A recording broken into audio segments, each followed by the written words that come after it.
Hello, my name is Kyle Matthews. I'm Executive Director of the Montreal Institute for Genocide and Human Rights Studies. We're very pleased today to have the third virtual roundtable as part of the Canadian Women Leaders Digital Defense Initiative. This is a project that's funded by the Canadian government, in particular the Department of Heritage, through their Digital Citizens Initiative. And through this project, we're looking at what's the impact of online harms, disinformation, cyber harassment of Canadian women who are in leadership fields such as journalism and politics, and trying to understand what's happening on the online space, hearing from people's personal experiences, and then trying to come up with some ideas about what can be done to deal with this, because there's a wider understanding that harassment of women online, particularly of political leaders and media leaders, is that this hurts our democracy. It has an impact on younger women trying to join these important fields that are part of our democracy, and also has a negative impact on our social cohesion. So with that being said, I'm going to now pass the floor to our moderator. We have Aphrodite Salas, who is an assistant professor of journalism at Concordia University. Aphrodite, thank you for joining us. I'd like to pass the floor to you. Thank you so much, Kyle. Thank you for those opening comments. It's an honor to be here today, along with the panelists, who I will now introduce before we begin our conversation. You'll see Lana Cuthbertson is here. She is CEO and founder of Areto Labs. Tamara Taggart has joined us as well. She's a former CTV journalist and federal Liberal Party candidate. Lucina Meco is co-founder of #ShePersisted. Heather McPherson is Member of Parliament for Edmonton, Strathcona for the NDP. And first of all, thank you so much for joining us, all of you. I hope this will be a fruitful discussion on a very difficult topic. To open the conversation, online harassment doesn't adequately describe the kind of violence and toxicity that so many women, politicians, leaders, journalists face. And I guess I'd just like to open the conversation to all of you to just share what you think the effect of all this toxicity might be, or even just to share what you've seen in what colleagues may have experienced, or even yourself. Did anybody want to begin? Well, I'm happy to jump in. I'm happy to tell you about some of the experiences I've seen, and you know, I'm in a bit of a unique space. I'm the Member of Parliament for Edmonton, Strathcona, but I'm also the only non-conservative Member of Parliament for the entire province of Alberta. So not only do I take a little bit of am I in a different party, but I'm also I'm a little bit out here alone, I guess you could say. And I can say that as a new parliamentarian, it is shocking to see the level of hate that is directed towards women, that is the level of violence, the level of attack that is not focused on policy, not focused on even positions on issues, but so much more on who you are as a person. Everything from the very small microaggressions to things like, you shouldn't wear red, or you don't wear enough makeup, or, all the way to I'm going to get sedatives and duct tape and come and find you. Like, we see the entire range of that. And also just the quantity. As a politician, I don't have the option to not be on social media. I don't have the option to take myself off Twitter. So I can't turn off that channel. It's an important tool that I have to share my position, to share my thoughts, to share what I'm doing for my constituents. So I can't turn it off, and yet I also have no ability to stop the almost incessant attacks that come at me on social media. So it's a challenge. Did you see an increase as soon as you were elected? Is this something that, or was it something you experienced during your campaign and then kind of stayed toxic? Both. We did experience it. I did see it before I was elected during the campaign, and that ramped up as we got closer to election day. But certainly, it comes in waves now. So, for example, if I stand up in the House and I say anything about racism, if I say anything about women's issues, if I say anything about a diversified economy, I inevitably will be attacked on that on social media. So I don't think it's that. It's been the entire time. And I do have to say too, really quickly, that I also come with a ton of privilege, that I have seen the impacts on other politicians. And I think it's really important when we look at this to use an intersectional lens, politicians who are younger, politicians who are from marginalized communities or who are from minority groups suffer, I think even more as women. I mean, I can't, just the mindset that you have to have as a politician to kind of accept that as part of your job, right? That's what I'm hearing. I'm hearing that you ran with this understanding, this expectation. It's just something that you expect as a day-to-day existence. I mean, what kind of mindset do you have to kind of not have that affect the way you work?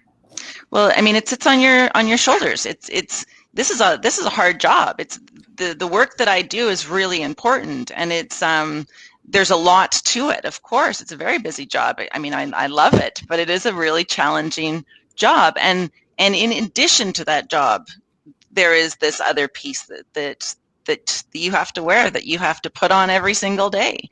There's nights I go home and I talk to my family, I talk to my children and my husband, and I'm done. I'm tired of having to bear that additional burden, that additional fear, I guess. And that's another thing to point out. I have children, and I worry about them being at risk. I worry about them being a target. Well, I think as well, the example of Catherine McKenna is and what she's gone through in terms of online harassment and harassment at the riding level as well, the graffiti on her office, etc. I'd like to actually ask Tamara. Tamara, you'll be running. No, I ran. I'm not. Right. I won't run again. Okay, so actually, tell us a bit about that process and your perception of what you went through. I'm in Vancouver, and I worked in media for 28 years. I started in radio and moved to television, and the last 8 years of my career I spent as a news anchor here in Vancouver on the 6 o'clock news. And I mean, when I started in radio and television, there was no social media. People had to write letters if they wanted to. And that's where it started for me, was actual letter writing. Believe it or not, people would write letters. And at first it would be things like, you shouldn't wear that color, or your hair is awful, or whatever it might be, right? Really, kind of entry level negativity, if you will. And for me in my 20s, that was really, even that hurt, right? But it really escalated the more successful I became in my career. That escalated. And then with the introduction of social media, and email, really, believe it or not, it increased to the point where it became scary.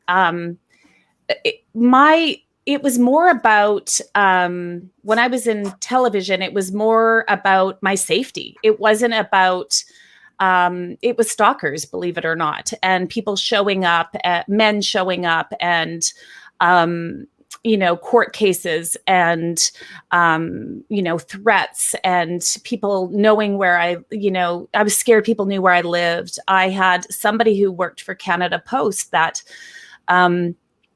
spent a lot of time in jail for harassing and stalking me. And I was terrified. I had security at work. I got walked to my car every day. It was really awful. And I experienced that 3 times in a very serious way. Police were constantly at the station. And I got to a place where I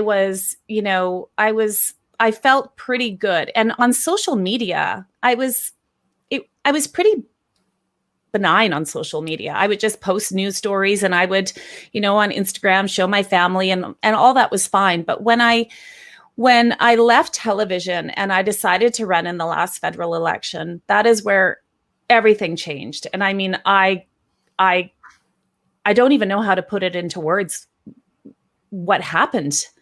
It became so vicious and so scary. And for me personally, it was led by, it was led in some ways by the person that I was running against, because it became about, this narrative became about, things that I wasn't. And I had no control over that narrative. And I still, it was 2019, the election was over October of 2019. And I still, if I post I don't even post political stuff. I just post stuff that interests me. And, but I still get attacked by these, some are trolls and some are real people who just, hate me because I decided that I wanted to run in an election. And I would never, ever, ever subject myself to that garbage again. It has damaged my mental health. It has made me fear for the safety of my family. It has embarrassed me. I mean, I've been called everything from the C word to a retard breeder. My son has a disability, and that's what people think it's okay to call me on social media. And so I cannot fathom a young woman subjecting herself to that. If I would have known that going in, I would have never done it. Never, never. Would you have believed if somebody told you that this is what was would you have believed them, that the level of toxicity was that bad? No, never, never. I mean, it's still happening, and I'm a private citizen. It's disgusting. And when I look at what's happening online now, in my opinion, I'm sorry, but I think that a lot of politicians are to blame for the toxic behavior online towards women. They are the leaders, and the way that some politicians in this country talk online is horrific. And it starts at the top, as far as I'm concerned. You can ignore when somebody is, when it's like there's no photo and, they just joined in March of 2021, it's like scroll, scroll, scroll, block, block, block. That's fine. But when it's coming, when you see what's happening out there and you look at some of the comments from leaders in this country, it's unacceptable. It's just what you've described is really mind-boggling, I think. And, as I sit and listen to you first, I have a lot of compassion for what you've been through. And it's awful. And it's awful because clearly we have, somebody who, would have had a lot to say on the national level. So the idea that you would remove yourself from the conversation because of this is kind of ties in with the idea that democracy is deeply affected by all of this online hatred in a way that, can we even quantify that? Yeah, I don't know. Right. I just know that I feel like I have deep experience with this. And as somebody who, was in television, in media for 28 years and watched it escalate to a point that I didn't think was possible. I didn't think that there is no accountability. And I really think that, the way that I behave in my house and the way that I speak to my children is how they will speak to people as they grow up and become adults. When we look at some of the leaders in this country, no matter what side of politics they are on, if our young people are looking to these leaders to see how to act on social media, how to act when they don't like something that the government's done, when they, when we're in trouble. we're in big trouble. And this is actually exactly what Lucina and Lana, the other two panelists, I think have seen, because each of them in different ways are responding to this deep trouble that you're describing, and I think that everybody realizes is happening to varying degrees. Lucina, I'd like to ask you, I guess, your reaction. That what we've just heard is horrifying, but you, as being an expert in this area, you've probably heard this to varying degrees before, which in and of itself is awful. It is horrifying, and I just so much sympathize with Tamara and what I heard. And I'm also a recovering political activist, and so I have also experienced personally some of those insults and threats. And I have seen here very interesting and recurring patterns in what I heard that are very common and, in fact, very much in line with my research. So a couple of things. Number one, the attacks against me are just so different than the normal attacks I would expect as a politician. Many people think, politics is hard for everyone, and so both male and female politicians will be attacked, when they say something wrong or to question their record. This is simply not true. I worked with a data analytics company, and we looked at the first months of the Democratic primaries for US president in the United States. And we did see that across the political spectrum, female and male candidates were really treated in very different ways.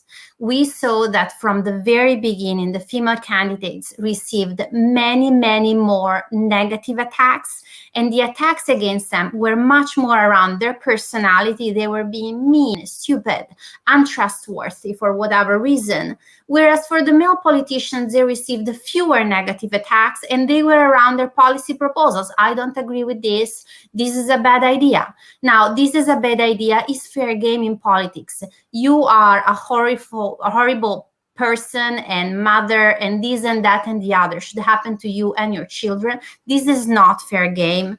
There is no reason in the world why we should be accepting it. But we are, though, because as Tamara outlined, this is happening on a regular basis. How can we stop it? Or actually, I should let you finish, and then we can have the discussion on. Yeah, there definitely are ways that we can stop it. This isn't happening actually by chance. This is actually happening by design, because of algorithmic preferences that reward outrageous content, fake content, obscene content. And talking about obscenity, let us just remember that 96% of all deepfakes circulating in the internet are featuring known women in acts of non-consensual pornography. So those are the kind of numbers and the kind of things that women and women in politics are subject to, and men in politics are not subject to. Again, by design and not by chance. So when we then get to talk about what to do, we have to look at the business model of those social media companies. We have to look at accountability and transparency. But I also, want to outline a couple more things. We have heard that the more outspoken women are, the more, the closer they get to the election, the more they become targets of these attacks. And this is absolutely true, because on the one hand, these attacks feel very personal. On the other hand, though, these attacks, in fact, are very common to all women. There is an effort to silence women who are outspoken, who have good chances of winning. Women that, in fact, would promote women's rights, would promote anti-racist policies. Those women are attacked the most all over the world. And the effects are horrifying. There is a strong data that young women, in fact, are withdrawing from considering political careers because of the online harassment and threats that they see happening on social media, as well as the gender disinformation. There was a Economist Intelligence Unit analysis that came out a couple of weeks ago that looked at the types of really online abuse that happen online all over the world. And we found that 85% of women globally have experienced or witnessed online abuse. And the percentages are even higher, in fact, in the global south. As a result, 1 in 3 people are self-censoring in some ways in their online presence. Very many women are renouncing a political career, and the effects on our democracy, I think, are really horrifying. So it's something that has become so clear and so common that is really time for doing something. I am optimistic and faithful that this is going to be the year where big tech is going to be held accountable after all that we have seen. And it's key that women's perspective are part of the negotiations and the conversations for holding social media accountable. Thank you, Lucina. Those are really strong observations. Obviously, you mentioned a couple of different things. I'd actually like to bring Lana into the conversation. Lana, part of your company works on looking at algorithms and kind of responding to what's happening online. First, if you can just share a bit about maybe what led you to this role, to creating your company in the first place. Sure. Yeah. So my company, Areto Labs, we originally started with our product first, kind of, which is called ParityBot. And the origin of ParityBot goes way back to just my lifelong interest and dedication to trying to achieve gender equality as a volunteer and an activist. And for me, that meant trying to get more women into politics. And so a number of years ago, as I volunteered with a couple nonprofit organizations, actually based in Edmonton, where Heather is as well, my job was to sit down with women one-on-one a few times a week at the local coffee shop downtown and say, hey, have you considered running for office? We'd like to talk to you about running for office. This is our big thesis was, women need to be asked, women need to be recruited. That's the effort that we need to put in to get more women to run for office. And over the last couple years, the barrier that slowly made its way to the top of the list, the responses I would hear in terms of why women wouldn't want to do this, became online harassment. People were starting to hear about it, hearing of experiences that women who had run for office or were currently in office were having online, and how difficult it was becoming in Alberta, in our province. There were more stories coming out of prominent women in politics experiencing such problems in this area that they were stepping back. And I heard that from women one-on-one in our neighborhoods. Here's why I'm not going to run for office. And so this problem was deeply frustrating to me as someone trying to recruit these leaders who had so much to offer, our society, so much to offer our democracy. There are so many reasons why we need more women in politics. Trying to convince them that it would be a good idea to run for office was becoming more and more difficult. And so sort of through my day job at the time, working in the tech department at a bank, I had encountered some research by Amnesty International and Element AI based here in Montreal around using machine learning to systematically detect toxicity and abuse against women in politics and journalism. And that sort of through that, some of that similar work is how I got to know Lucina as well, who's a real leader for me in this field, and who I've really learned a lot from. And so much of her research reflects those coffee conversations I was having day in and day out with women. And so we thought, okay, ultimately this is a culture problem amplified because of what these platforms enable. So we know that we still live in a misogynist, racist society on so many ways and so many levels. And when you take those problems over to social media, like Lucina describes, some of the incentives for how content is shown and some of the, arguably interesting tools that social media companies deploy, like automation, some of these interesting sort of computer science concepts cause problems at the same time as they present opportunities. And so we thought, okay, how can we sort of leverage some of the same things that bad actors are leveraging, making this problem so much worse, to see if we can try to solve this problem in some ways. And so we came up with the idea of Parody Bot. It's a Twitter bot that uses machine learning to detect toxicity sent to women in politics during a certain election or in a certain jurisdiction. And then for every negative tweet it detects, it automatically posts a positive or an encouraging tweet. We ran this bot in the Alberta and then in the Canadian elections in 2019. So what Tamara describes is something that came through in our data. We were amazed at the sheer volume of what we were detecting, this harassment and abuse against women in politics. And even then, these machine learning algorithms are not perfect. They let a lot of things slide, but it was just still waves and waves of volume. And we have since run this bot as well in the New Zealand and American elections in 2020. And in that time, we decided to found Areto Labs to try to shepherd this tool into more hands if it can be more helpful. And ultimately, it's a cultural intervention tool.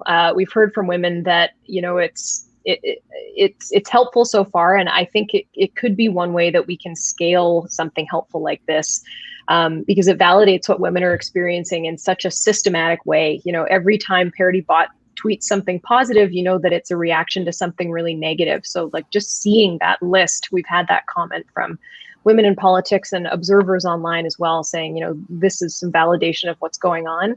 And then ultimately, we hope that through evolving tools like this, we can do the type of work that's needed to prevent the type of culture that accepts that type of toxicity. I think Tamara's point about how important our leaders are in setting an example of what's acceptable online is a big part of this. There are sort of some non-technical things that are happening just in an online space that we really need to pay attention to. Well, just picking up on what you said about, you did this because in your experience of trying to encourage women to get into politics, you were having an increasingly more difficult time. I'm wondering for all the panelists, what do you say to somebody who expresses interest in wanting to become involved in politics? I mean, Tamara, would you warn them against it, or would you say, you really better be sure what you're getting into? Heather, like from the side of being in Parliament, I mean, what would you say? What kinds of things would you tell women as advice, I guess? Well, I mean, I don't know, Heather. Maybe Heather should answer that first. I mean, or do you warn them? Like, do you? It's. I mean, I have people ask me if I would. I'm still processing a lot of what happened online, and and I say that because in all this time later, there were a few people that were really like obsessed with some things about me online, and they really they rode me hard on Twitter, especially. And when I say social media, I mean Twitter and Facebook mostly. I found Instagram, and I still find Instagram to be a very friendly place for me.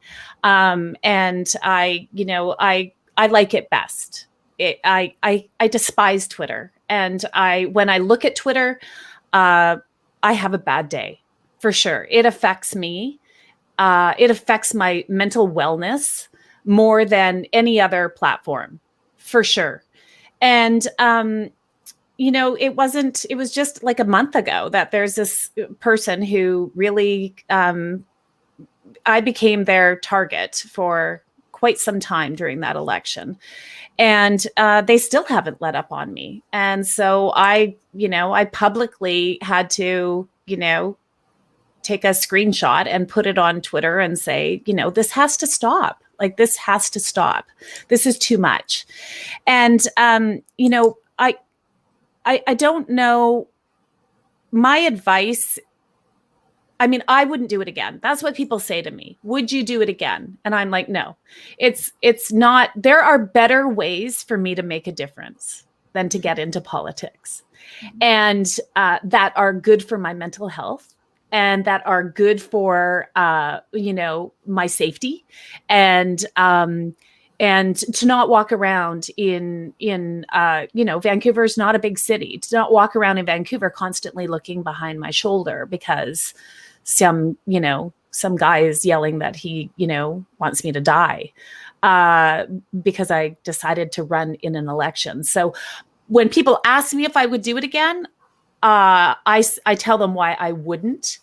And I stand by the fact that when you decide you're going to run in an election, and the other experts on this panel will either agree or disagree, something immediately happens. And I think every party that you're running against sends out their trolls, and it happens, right? Like, it's kind of like a dirty secret that you have your little trolls out there. Each party has them that goes out and starts making bad comments on people's, their entry level video that says, I want to run and this is why. And it's, all so exciting.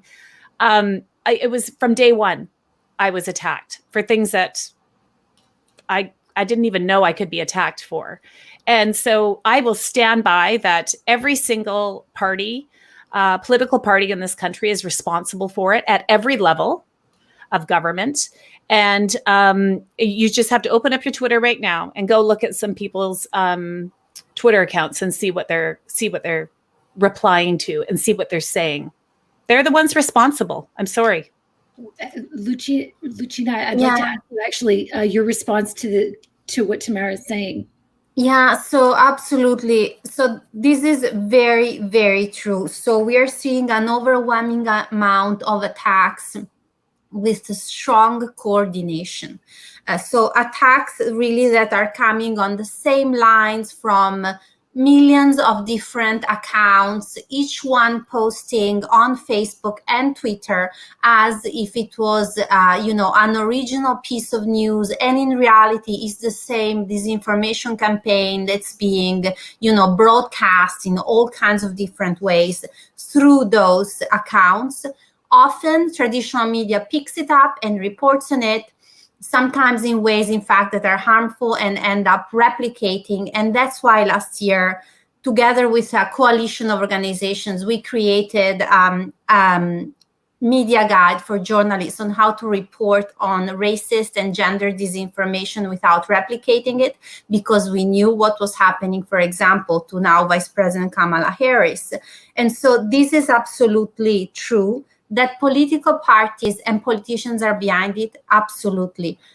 We looked also at female journalists, and there is a very strong analysis, again, that came out last year from the United Nations and showed that the majority of the attackers that female journalists reported all over the world were political actors. So either they were people that were anonymous, which probably included a fair amount of political actors, or political actors themselves attacking those journalists. So it's female journalists, women in politics being attacked, in strategically and politically motivated way. In many ways, I'd say misogyny here, instead of really being looked at as the source cause, I would look at it really as the tool.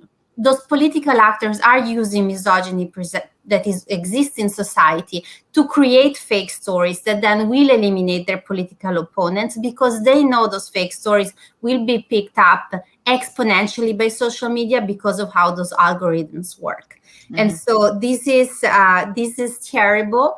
I'm very, happy that Tamara is speaking, in this way and being so outspoken on this. I think that in and of itself, her testimony is incredibly valuable. I think we need women to lead these conversations if we want to make, really a difference. Lead it in so many different ways, in journalism, in, the conversations with Twitter and Facebook, in the negotiations, as political actors talking about regulations. In all kinds of ways, we need to have many more of those conversations and to really unveil how those attacks are being used for political gain by certain actors. That's just, I really appreciate that answer. Thank you so much. Lucina, just another tweak to it. It just feels like an impossible issue, because at the same time as we're seeing record numbers of women, in politics or running for politics, at the same time, you can say that any of their efforts are impeded more than ever, and in more critical and violent ways through social media. So at what point, do we get anywhere? I think we are getting there. I think that the effort to erode women's rights and to backslide women's leadership is as a result of the fact that women are in fact beginning to lead more and more. I think it's important. It's really crucial to stay the course. I think it's crucial not to set the expectation that the cost of politics is in fact that is happening. It shouldn't be. There is no reason why it should be. We must change things so that women can expect the same level of questioning that male politicians have on Twitter and Facebook and social media in general.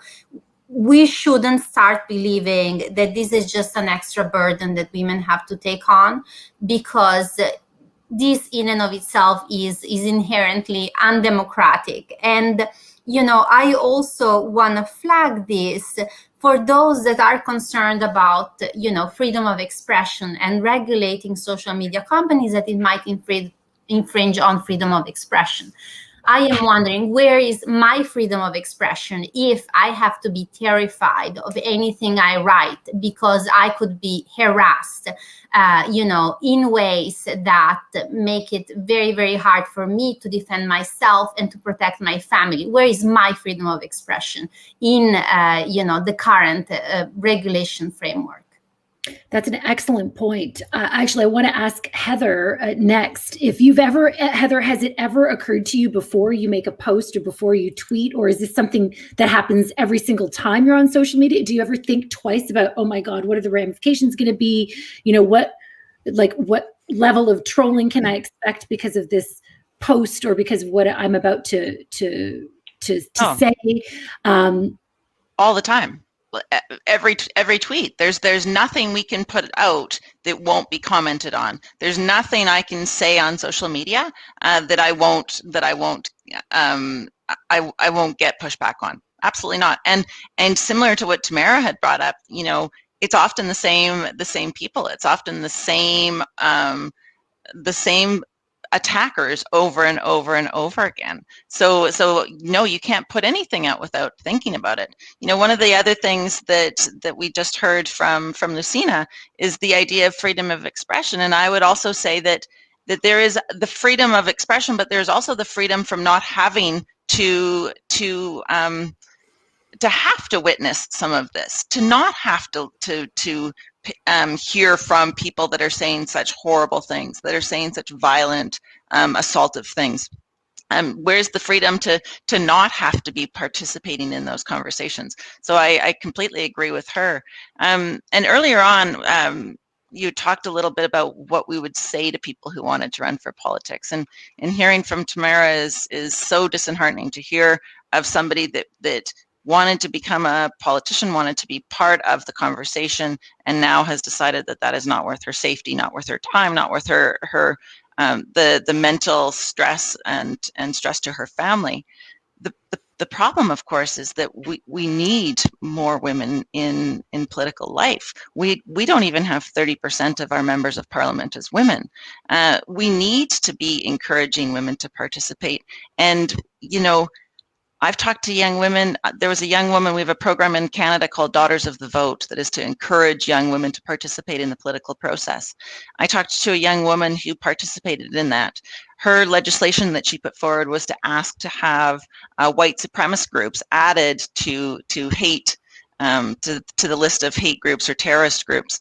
And the response she got on social media was so violent that the RCMP had to get involved, that she had to be given security detail. This is a young woman that was in a program to encourage her to get actively involved in politics. She actually had someone say, she was a Muslim woman and had a hijab. She actually had someone write that her hijab would be an excellent basket for her head when they cut it off. This is the level of things that we're seeing, and it is an impossible contradiction to want to encourage people to be in politics, want to encourage women to have their voices heard, and see what happens when they actually put their name forward. But I'll just end by saying, you know, I have a 16-year-old daughter, and it is vital for me as a parent that she recognizes her ability to sit at every table, that she recognizes that she has every right to participate in any conversation in this country, and to have to role model that for women, I think, is also vitally important. I can't imagine as well, though, knowing what it is that a woman will face when they get into politics, yet still encouraging them must create a lot of conflict for you as well, Heather. Absolutely. And I mean, you know, we've seen in Alberta, you know, I'm sure that some of my colleagues have seen similar things in their provinces, but in our province right now, it's not just online. You know, we had a member of the Legislative Assembly of Alberta have her office defaced. We have a member from the Legislative Assembly in Lethbridge who's actually been targeted by the Lethbridge Police Service and has been followed and discriminated against. Rachel Notley, our previous premier, has suffered more attacks online than I think any other leader, any other politician in Canada. But yet the important role these women play in being role models, in bringing forward issues that are important to women is so important. It's something we have to push. I mean, we have to ask women to participate, while at the same time we're asking them to put themselves into a position of violence. It's mind-boggling. Lana, you know, you too also spoke about encouraging women to run, and I'm just are you still doing that now, or are you focusing more on the work that your company is doing? I'm always encouraging more women to run for office. My current role with the nonprofit organization Parity YEG that we co-founded in Edmonton is past chair, so I'm not as involved in the sort of day-to-day activities of the organization. But a huge part of my life is about encouraging more women to run for office, and everything that everyone's said is just true, and there are two true things happening at the same time. That there are barriers that women have and women face when they think about running for office or when they hold political office, and the fact that we need more of them, and we need to keep asking them to step up and keep working hard to remove those barriers. And it's such a difficult thing, but I think it really, what I want to say to women thinking about running for office is the whole mechanism that we've described here is about keeping women out and keeping women down and minimizing our voices. And I just think, like, do we want to let them win? Like, do we want to let them win? Are you not going to run for office because what they're doing is working? And it's hard. It's a hard thing to do in so many ways, to put yourself forward for a leadership role. And there have been barriers from the very beginning, and this is currently a really difficult one to overcome. But I think that there are so many women out there who are playing really important leadership roles in their community in one way or another. There are lots of ways to contribute.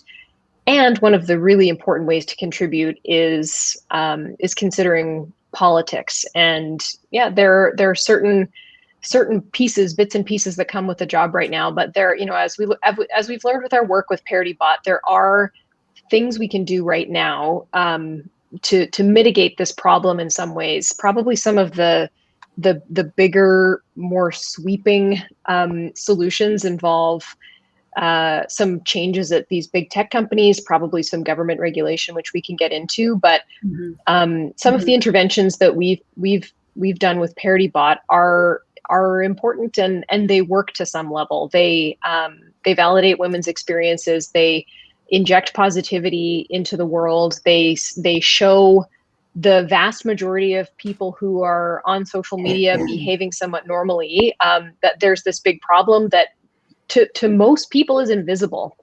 And I think that's a big part of what's going on here, is that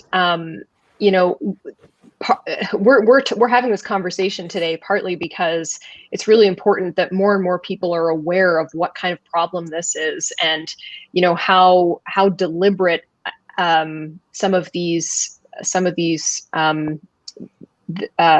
consequences are, or barriers are, and how there are actors deliberately mounting these barriers for women in politics. And the more people in the community who kind of see what's going on and realize what's going on and can be equipped to support the type of society and culture that we want, and to be able to do that online, where so much of everyone now, especially this year, we're all living our lives there. I think, like Lucina says too, I think we're making progress, and I still am optimistic, and I have hope that this will continue to get better. And there are things we can do, and there's work we can keep doing. But it's funny, part of the solution to this problem is continuing to work hard to recruit more women to run for office, and to talk to them about their options in dealing with this barrier and some of the other barriers that exist. So yes, in conclusion, I am always working to ask more women to run for office, and we need them to. We need those voices. If I can, Aphrodite, is it okay? Yeah, if I just, absolutely. So, I mean, I agree with what you're saying about that. We do need more women. There's no doubt about it. We need more women in places of leadership, politics, in C-suites everywhere. We definitely do. But I do think that when women are entering politics, there's certain questions that you have to ask, right? And when you are being, making those decisions, you aren't thinking of all the other stuff that could come with it. I mean, and something really basic that we haven't brought up here that does happen, that I didn't know happened, is you're asked to hand over all your passwords to your social media, and then somebody else starts posting for you. And that was a shock to me, because, I've been pretty good on social media. I was in television. My rule was don't ever post anything that would upset my grandma. That was my rule. And it served me very well. I never wanted to do something that would upset my grandmother. And then I decided that I would run in this federal election, and it was very exciting and it was all great. And then I was asked for my passwords, and I said, no. I've never given anyone my passwords. Why would I give my passwords over? And, it became very clear that it was important that I not, distract myself with social media, and somebody else will post for me. And fair enough. There was all kinds of stuff to post, not just on my behalf, but on other people's behalf too. And that was something that I didn't know about. I didn't expect. And in hindsight, I wish that I hadn't have done. So I do think that that's another thing too, right? Because if we're talking about these leaders in our communities, in our country that are also gaslighting, right? Like there is so much gaslighting. We talk about it all the time. And it's like, well, just take a look at some of our male politicians and you tell me who is gaslighting women. It's not the trolls you need to worry about. The trolls take their cue from male leaders who are gaslighting women left, right, and center on social media.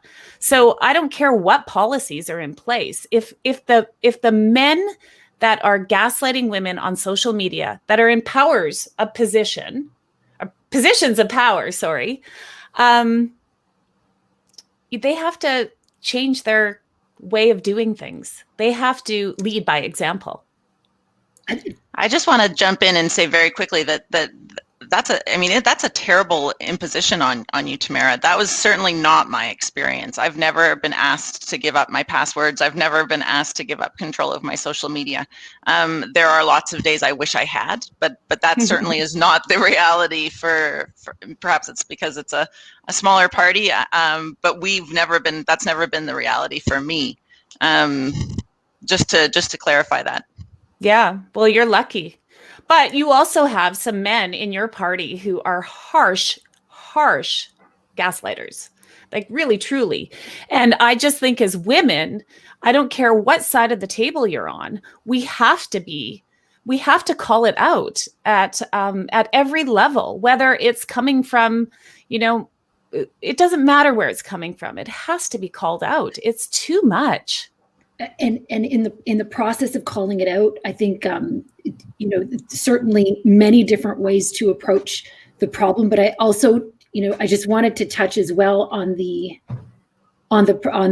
proposed legislation. We haven't seen it obviously, but just we know that the government has indicated that there will be some legislation around this, and I just, as part of our conversation, I wanted to touch on where you think that should go in terms of, is it targeting things legally of the trolls or whoever's, or is it targeting social media companies? Like, where does this have to go? Lucina, would you like to start? Sure. I think it's really important to look at the incentive system and therefore really to look at the root cause, which is, frankly, how social media companies work. And we know something. I would say that we only know the top of the iceberg, as in fact, the social media companies are not very transparent on why they are in fact suggesting that we join certain Facebook groups as opposed to others, why certain things pop up, on our social media as opposed to others. And therefore, I think that they are lacking at so many levels with the, transparency, accountability, that are not an exception, but are actually generally a rule for so many other companies in the private sector. We do not allow pharmaceutical companies to just try out their products on us, and then if they don't work, well, you know what, we'll just take down this one medicine and try out this other one. And if it doesn't work because it kills someone, well, whatever, we're just gonna keep trying until maybe we get it right. And in the meantime, continue making money out of those products that are damaging people. We do not allow pharmaceutical companies, we do not allow agri-food companies, we do not allow anyone else to do that. I don't think we should be allowing social media companies to do that. And they are doing that right now. And let us not forget Facebook CEO's infamous motto of, moving fast and breaking things. Yes, they have moved fast and they have broken a fair amount of lives, social cohesion, and well-being. And we have talked about horrible harms done to women in politics. Women in politics have also died all over the world as a result of the hate that was generated online. Let us not forget Jo Cox in the UK. Let us not forget Marielle Franco in Brazil. Those were politicians that were killed most likely also as a result of the incredible amount of threats and the normalization of violence against them that we saw on social media. So there is definitely a lot that we should be doing in terms of requiring that social media companies have the same duty of care, in fact, that we are requiring from many others, and I believe that we will. That's what I was going to ask. What's the likelihood of seeing that, and what kind of timeline do you think we're looking at? If this, I know earlier in your comments you said that you felt that this was going to be the year where some big changes happen. Do you think that this could happen before the end of 2021? I don't know if before the end of 2021, but I know that important conversations are happening on this at the level of the European Union with Digital Services Act, at the level of the G7, even within the United States with various proposals of reforms. So actually, I do think that we are on the right route. I wish we'd be faster on that. We need to be a lot more vocal and need to have a lot more women talking about their experiences and why this is unacceptable in order to get there even faster. Mm-hmm. Can I just jump in on that legislation piece too? I am a member, I'm the NDP member that sits on the Heritage Committee, and so we are looking for this legislation to be coming forward to the Heritage Committee soon. We needed it 10 years ago, of course. I mean, just some of the stories we've heard today, clearly this legislation needed to be in place for a long time. But the hope is that this legislation will come before the government dissolves. And of course, in a minority government, we don't know when that will happen.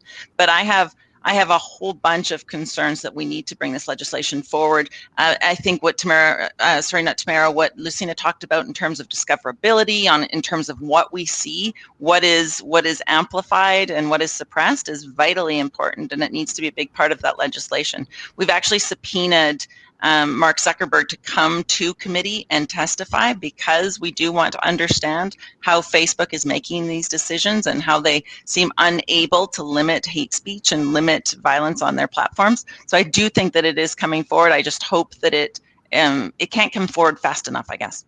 Yeah, I think everybody on the panel would agree with that. We do have a few questions in the chat, and we have some time to do that now. I've got a question from Claire Scavuzzo saying, I had to walk away from Twitter for similar reasons as Tamara. Just reading the rhetoric is mentally draining. Given this same people, same players problem, Lana, is there a question for Areto to additionally flag the hate tweets from repeat offenders? Yes, great question, Claire. Thank you.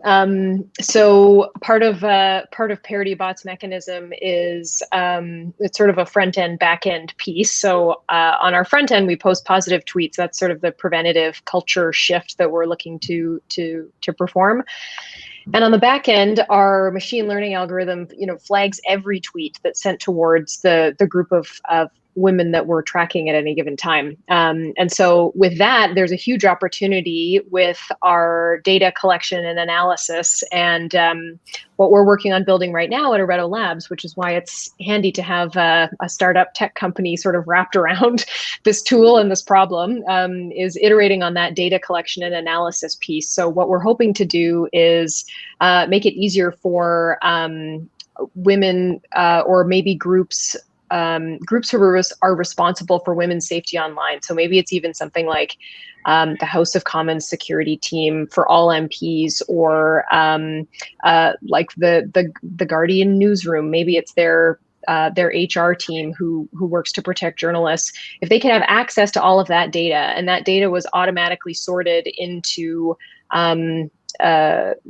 really some of the really threatening and awful tweets that might even then need to be reported to groups like the police or the RCMP, and we could start to track and see who some of those regular abusers are, frankly, then we're really looking at tools that we've got this front end piece validating some of these experiences, and then we've got this back end piece sort of systematically organizing and automating some of the work that needs to happen to, I think really the end result of that will be highlighting how big this problem is to some of the people who then have it on their plates to kind of deal with it more systematically. And then I think I'm hopeful that that can kind of come full circle around providing incentives in a lot of different directions to help, Heather on the committee, the Heritage Committee, trying to, press for legislation to solve some of these problems from these different angles. So this is my big vision.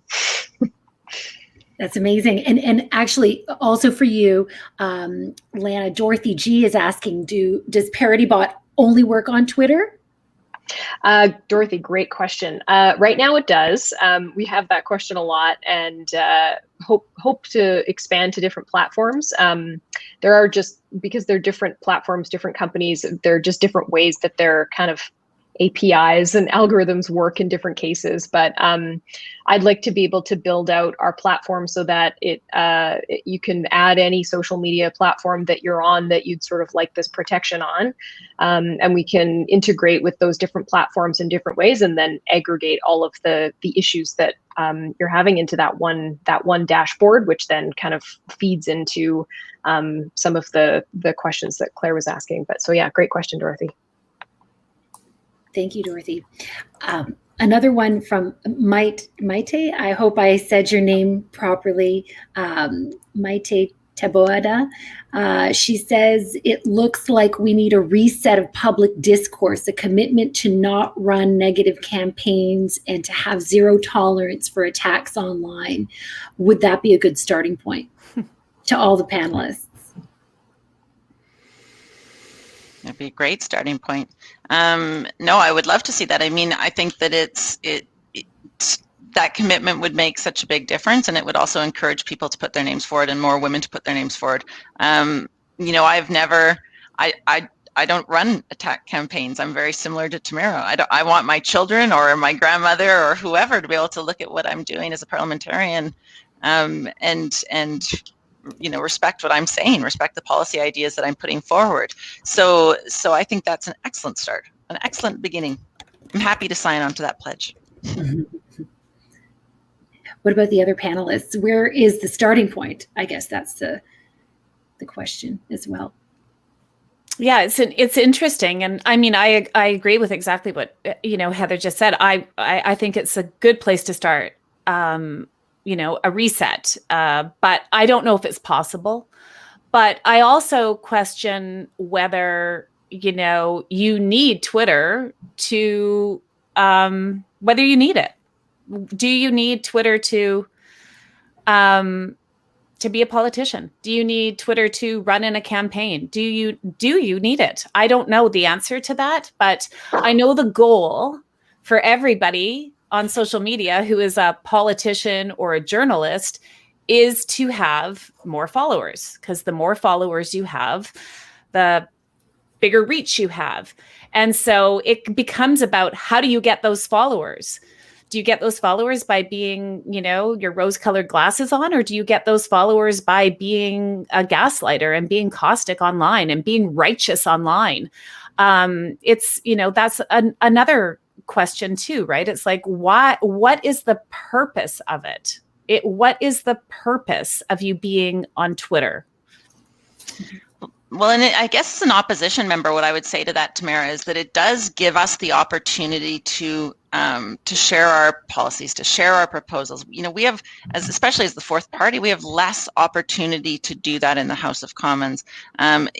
This year more than ever, when Parliament has been prorogued, when Parliament had to stop because of the pandemic, we need to see social media as the tool it is. I think what happens is that it's not used that way. The tool is that we are the goal is, I guess, of social media is to be able to share your message, to share what you're trying to share with people, to a broader audience. I can't go to a town hall right now, but I can say, this is what I think about childcare on social media. I can't go to an event, but I can say, here's what I think of pharmacare. So that's what I want to use it for. True. I agree, but in the grand scheme of things, like, let's look at what it does to a lot of people's mental health, right? This negative message that is constantly being pumped out by politicians in particular. I won't say that about journalists, because it doesn't happen that way with journalists. Like journalists who work for, networks if you're a journalist, you're not doing that kind of stuff. It's not all negative.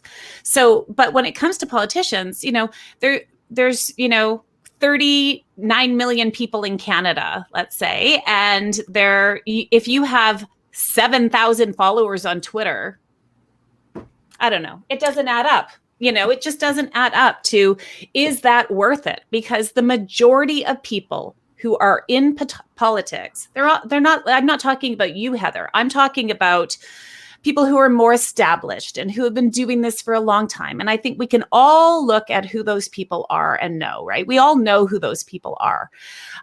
They are just pumping out this negative rhetoric constantly.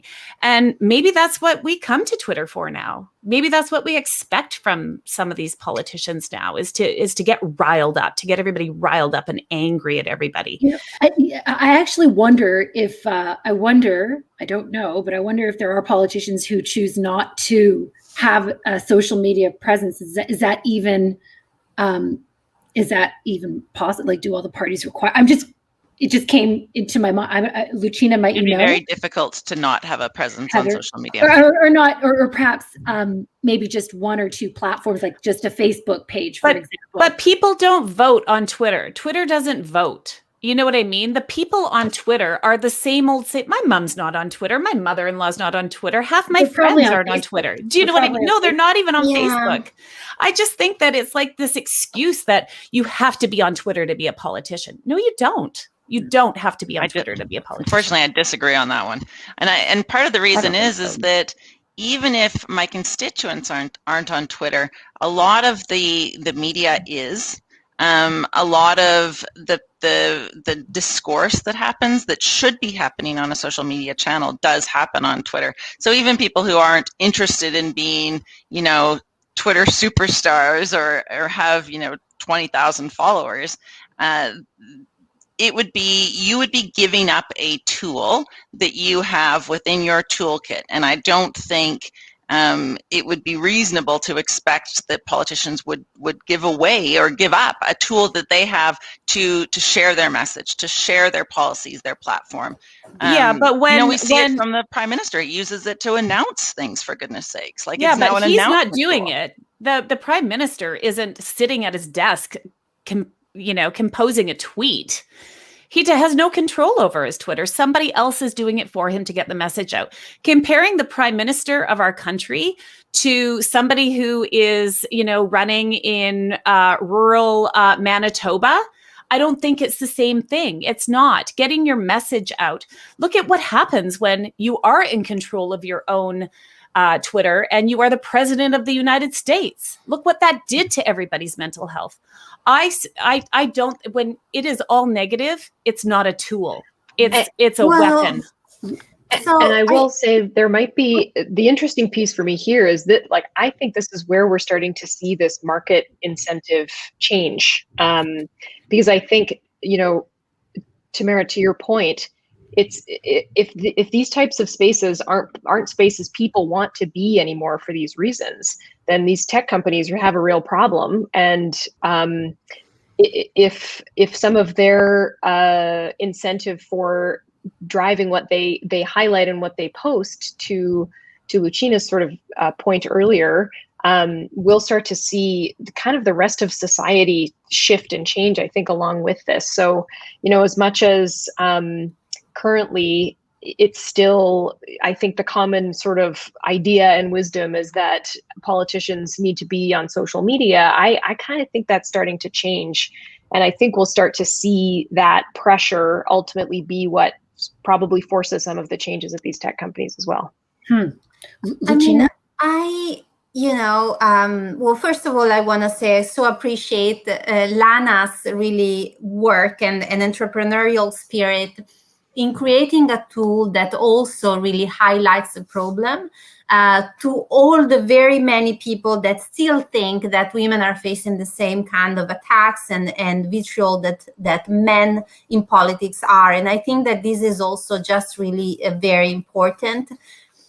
I think that there is definitely a role to be played by political parties in different codes of conduct of what can and can't be said and suggested on social media. And we see politicians all over the world and parties all over the world failing at that very, very badly, because as of today, we see, again, political leaders being harassers in chiefs or enablers of harassers. And we see that, again, all over the world, including in the Western world. And, the United States, of course, has been a pretty terrible example, in the last years. On the question whether we need Twitter, whether we need social media or not, I think silence doesn't grant protection. It just doesn't. It doesn't matter as a politician, even if you're on social media or not. Things are going to be said about you on social media and spread around. Disinformation is going to be spread around you, fake news potentially on Telegram, and so on. So we need to improve those companies. We need to hold those companies accountable. We need to create a different social media environment, because whether you individually as a politician are on social media or not, social media is forming expectations for young people. It's a place where young people find news and also figure out what's acceptable to say, what's acceptable to do, and we cannot allow for this to be acceptable. If incentives stay the way they are today, there is no reason why thousands of bots shouldn't be created to, in fact, continue replicate negativity, because negativity brings in money. Obscenity brings in money. Fake stories bring in money. So just believing that the culture could shift by itself in a more positive way when social media is trying to drag us in the opposite direction, I also don't think is gonna work. We need to reform those companies, because whether, it's Twitter or Facebook or whatever is going to come next, these things cannot keep happening. And I think on that note, Lucina, I think all of us would heartily agree that these things cannot keep happening. I just thank you so much, all of you panelists, for this conversation. In the comments discussion, there have been a few other questions, but I wanted to say that if you want to find out more about Lana's company, Areto Labs, all the information is online. Also, Lucina's movement, #ShePersisted. You can find out more about her work as well. And, I just can't thank you all enough, Tamara, for your honesty, for your sharing your very horrific experiences. And as we've all mentioned, these are the kinds of conversations that have to happen if anything's going to change. Heather, as well, from your seat in Parliament, thank you for talking to us about what you face on the Hill, and just all of you. It's been a very good conversation. So I wanted to thank you and bring Kyle in as well to say a few words. Thank you, Aphrodite. I just want to echo what Aphrodite said. Thank you all, Tamara, Lana, Lucina, and Heather. Your personal experience, your testimony, and your knowledge about this is really helpful to us to help understand the problem and try to come up with ideas and policies to deal with something that is, as we heard, that's having an impact on young Canadian women from wanting to join the media or politics. It's a problem. We need to do more, and our institute, Migs, and our colleagues here are determined to help out on this and continue the work. I want to thank you, Aphrodite, for taking time out of a very warm, sunny, summer-like day in March for joining us. I know everyone wanted to be outside today. And last but not least, actually two last things. One, just thanking the Canadian government, the Heritage Canada for support to organize these roundtables. And last but not least, just to give a heads up, we're going to be doing one more virtual roundtable on the 8th of April, looking at Atlantic Canada. So working with some people working in media in Nova Scotia, Newfoundland, Prince Edward Island, New Brunswick, and Nova Scotia. So please tune in for that, and thank you for joining us today. Thank you. Thank